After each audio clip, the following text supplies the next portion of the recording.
lagi ada di Setu Babakan untuk memenuhi tugas mata kuliah PLBJ dengan dosen pengampu Pak Bayu Tommy Rizal yang beranggotakan Anita, Asli Hadifatullah, Abah Karimah, Nur Halimat Sadia, Nur Aziza Mahdia Putri. Oke guys, stay tune. Kita semua ini masuk dari pintu belakang, tepatnya dekat danau yang ada di Setu Babakan. Kalian gak usah khawatir kalau mau berkunjung ke sini karena protokol kesehatannya juga sangat terjaga. Sebelum masuk, kita disarankan untuk mencuci tangan menggunakan sabun dan air bersih. Kemudian, selalu gunakan masker ketika kita sedang melihat-lihat atau berkunjung ke sebuah museumnya. Dan siapkan peduli lindungi untuk check-in. Nah, sekarang kita mau menuju ke tempat bangunan-bangunan masyarakat Betawi yang unik-unik. Yuk ikutin kita ya.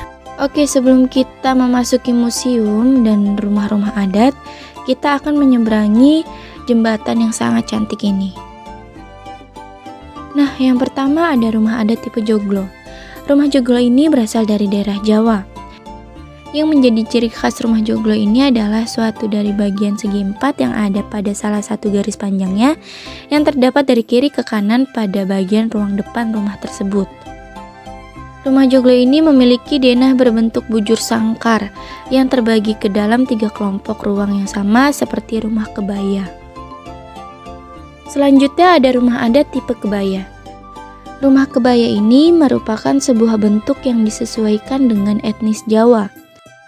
Rumah adat ini lebih disukai karena proses pembuatannya yang sederhana, namun lantai dibuat tinggi dari permukaan tanah, sehingga bali suji sebagai unsur pendukung masih tetap dipertahankan. Nah, sekarang kalian udah mengerti nih apa aja unsur-unsur bangunan Betawi. Sekarang yuk ikut aku ke Museum Kebudayaan Betawi.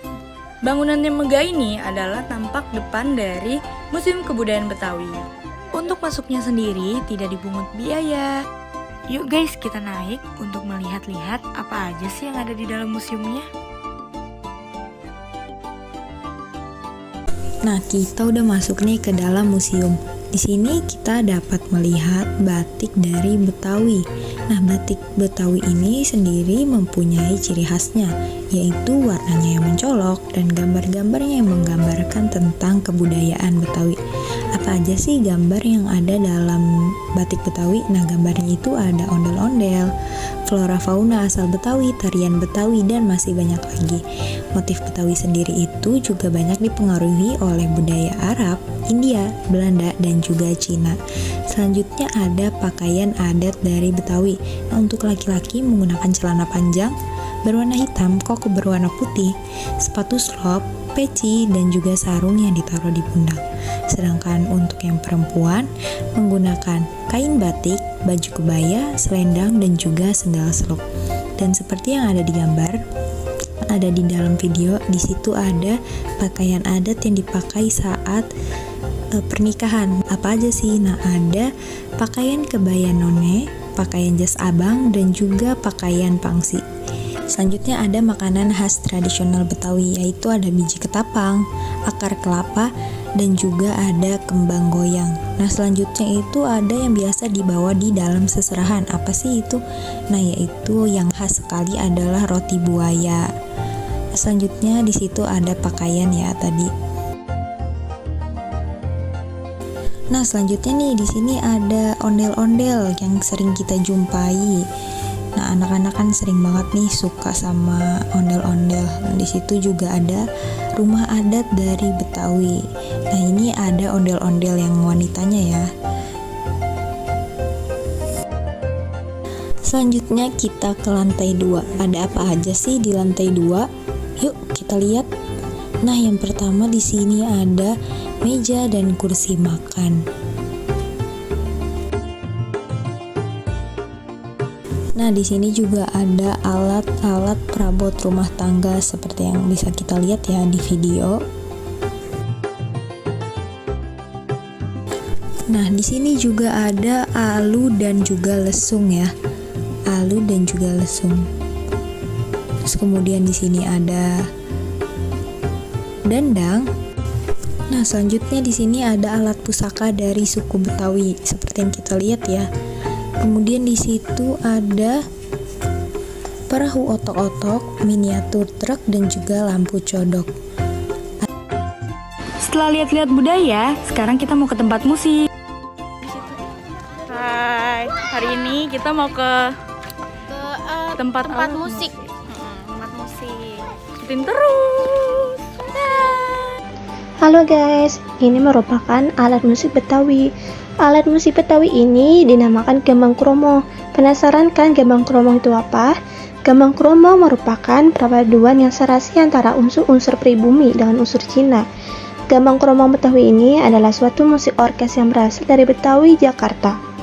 Alat musik ini perpaduan antara gamelan, musik barat dengan nada dasar pentasionis bercorak Tionghoa. Musik ini menunjukkan suatu bukti bahwa Betawi merupakan suku yang terdiri dari multi etnis, seperti etnis Tionghoa di asalnya dulu yaitu di Cina.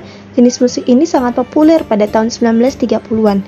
Secara fisik, unsur Cina tampak pada alat-alat musik gesek, yaitu tehyan, konghayan, dan sukong.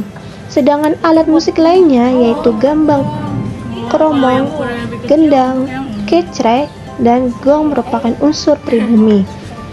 Perpaduan kedua unsur kebudayaan tersebut tampak pula pada perbendaharaan lagu-lagunya.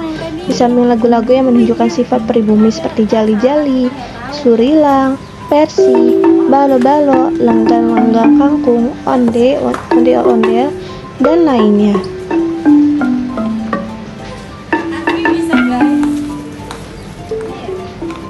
Setelah udah lihat-lihat budaya dan musiknya, yuk kita icip-icip kulinernya. Nah guys, selanjutnya aku mau ngejelasin nih makanan khas Betawi yang terkenal enak-enak banget. Di antaranya yaitu kerak telur, dodol Betawi, kue rangi, soto Betawi, toge goreng, laksa, soto tangkar, es selendang mayang, gado-gado, asinan Betawi, gabus pucung, bir peletok, dan lain-lain. Ini salah satu makanan khas Betawi, yaitu kerak telur. Kerak telur mempunyai bumbu dasar seperti beras ketan yang sudah direndam, serundeng atau kelapa, bumbu penyedap, ebi, telur ayam, dan telur bebek. Alat pembakarannya dari arang supaya tidak menimbulkan bau minyak dan dikipaskan secara manual. Kerak telur merupakan makanan khas orang Betawi dan sudah populer sejak zaman penjajahan Belanda. Tetapi sekarang kerak telur sudah banyak menyebar ke daerah di luar Jakarta. Kalau di Jakarta, paling banyak ditemukan di daerah wisata atau acara festival seperti acara Jakarta Fair, Monas, Kota Tua, dan acara-acara tertentu. Makanan khas Betawi selanjutnya ada dodol Betawi. Dodol Betawi adalah jenis dodol khas suku Betawi. Dodol Betawi berwarna hitam kecoklatan dengan varian rasa yang lebih sedikit daripada dodol daerah lain. Rasa dodol Betawi hanya terdiri dari ketan hitam, ketan putih, dan durian. Proses pembuatan dodol Betawi sangat rumit. Bahan baku pembuatan dodol Betawi yang terdiri dari ketan, gula merah, gula pasir, dan santan harus dimasak di atas tungku dengan kayu bakar selama 8 jam. Karena proses pembuatan yang sangat rumit, hanya sedikit orang-orang yang ahli membuat dodol Betawi. Proses pembuatan dodol Betawi bukanlah hal yang mudah. Untuk membuatnya, perlu tenaga ekstra dalam mengaduk adonan dodol Betawi. Selanjutnya ada kue rangi atau juga disebut sagu rangi, adalah salah satu makanan khas Betawi. Kue ini terbuat dari campuran tepung kanji. Orang Betawi biasa menyebut tepung sagu dengan kelapa parut yang dipanggang dengan cetakan khusus di atas tungku kecil dan ditutup agar cepat matang.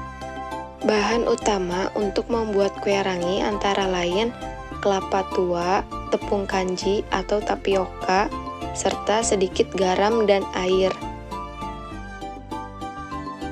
Kue rangi dapat disajikan dengan olesan gula merah yang dikentalkan dengan sedikit tepung kanji atau tepung tapioka untuk menambahkan selera dan wangi. Gula merah dicampurkan dengan potongan nangka, nanas, atau durian.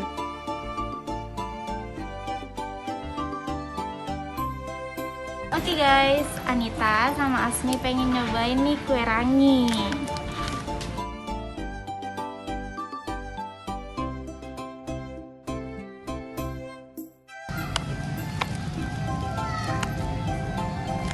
Bismillahirrahmanirrahim. Enak ya, kakaknya berasa nggak? Enak.